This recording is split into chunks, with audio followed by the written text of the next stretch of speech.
साथियों नमस्कार। आज प्रभु श्री राम लला जी विराजमान हो ही गए हैं और प्राण प्रतिष्ठा भी हो गई है। और देखिए दीप प्रज्वलित कर दिए गए हैं। दीप का मतलब ज्ञान प्रज्वलित कर दिया गया है। अच्छा, मैं ये जानना चाह रहा हूँ कि सबसे पहले दीपक को जलाने का और दीपक का विवरण किस महान ग्रंथ में है?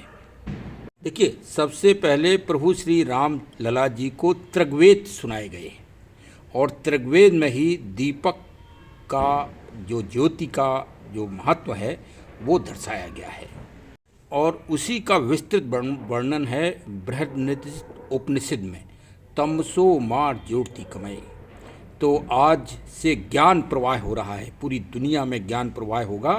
कहाँ? दुनिया की सबसे पुरानी राजधानी अयोध्या से, जो हमेशा अजय रही है। देखिए, प्रातः शुभ मुहूर्त में मैंने तुलसी जी का रोपण कर दिया था और अब तुलसी जी को ढक दिया है, क्योंकि सर्दी बहुत ज़्यादा पड़ रही है। इसीलिए दीपक जरूर जलाना चाहिए तुलसी जी के नीचे, जिससे सर्दी से उनकी बचत हो सके और ऑक्सीजन का प्रवाह पूरे आपके घर में हो सके। इसीलिए माता तुलसी जी को घर के आंगन में रखा जाता है।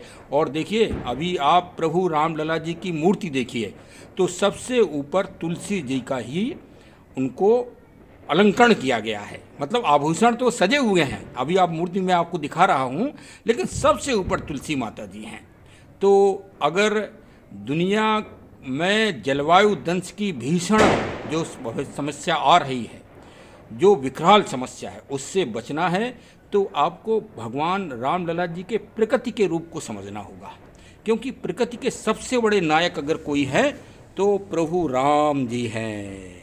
अब अयोध्या में आज के आनंद और प्राण प्रतिष्ठा का आशीर्वाद और दर्शन करिए। अब आप प्रभु श्री राम लला जी के विहंगम और अलौकिक दर्शन करिए। आपको ऐसी प्रतिमूर्ति दुनिया में कहीं प्रकृति के तत्वों से ही प्रभु को आनंद की प्राप्ति होती है। मतलब, और यही सबसे बड़ा आनंद है। प्रभु श्री रामचंद्र जी प्रकृति पुरुष हैं, प्रकृति के नायक हैं। प्रकृति की रक्षा और मानवता की रक्षा के लिए ही उन्होंने महान मर्यादाएं स्थापित की, जो कि आज अविरल रूप से पूरी दुनिया में इनकी आवश्यकता है और इन्हीं से पूरी दुनिया में प्रकाश उज्ज्वल होना है सत्य का।